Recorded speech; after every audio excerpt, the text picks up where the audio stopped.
Brought to you by GTA, your island, your network. Tears filled the pews of Judge Michael Berdalio's courtroom as Mika Piolo shared the story of her final interactions with her husband, Elbert Piolo, on July 12, 2015. Chief Prosecutor Phil Tidenko. Less than 10 hours later, between 2 and 3 a.m., Bert would die of a painful death at the hands of this man, the defendant, who committed reckless murder on July 13, 2015, by recklessly causing the death of Elbert Piolo under circumstances manifesting extreme indifference to the value of human life. It wasn't until hours later, after multiple unreturned texts and phone calls, that Mika would learn the truth from officers knocking at her door. She reached out to her in-laws right away. Then they called me and I told them that I'm on the way to the hospital because Bert's gone.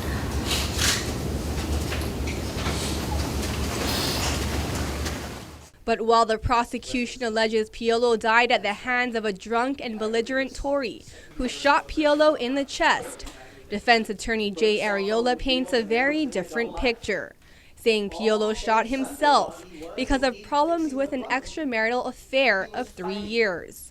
Arreola alludes to phone records showing Piolo was allegedly arguing with another woman named Abigail that same day. Abigail is badgering him repeatedly all day long about the status of their relationship. Where is it going? Do you really want this?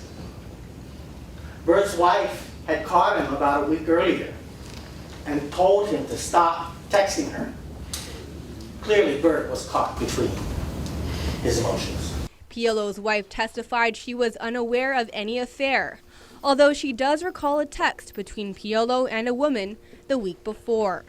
Testimony from several other witnesses who took the stand show that Torre and Piolo were drinking together at different bars in Tumon that night with officers and other female patrons. Piolo drove Torre home to his residence in Jigo at around 1:40 a.m. And just over 30 minutes later, Piolo would phone 911 saying, quote, I'm dying, he shot me, end quote. Arreola said body camera footage from later that morning will also show Torre saying, quote, I tried to stop him, but he let it loose, end quote. Torre is expected to take the stand later in the trial, although defense claims he suffered from an alcohol-induced blackout and doesn't have a full narrative memory of events that took place that night. Reporting for Guam's News Network, I'm Isa Baza. Brought to you by GTA, your island, your network.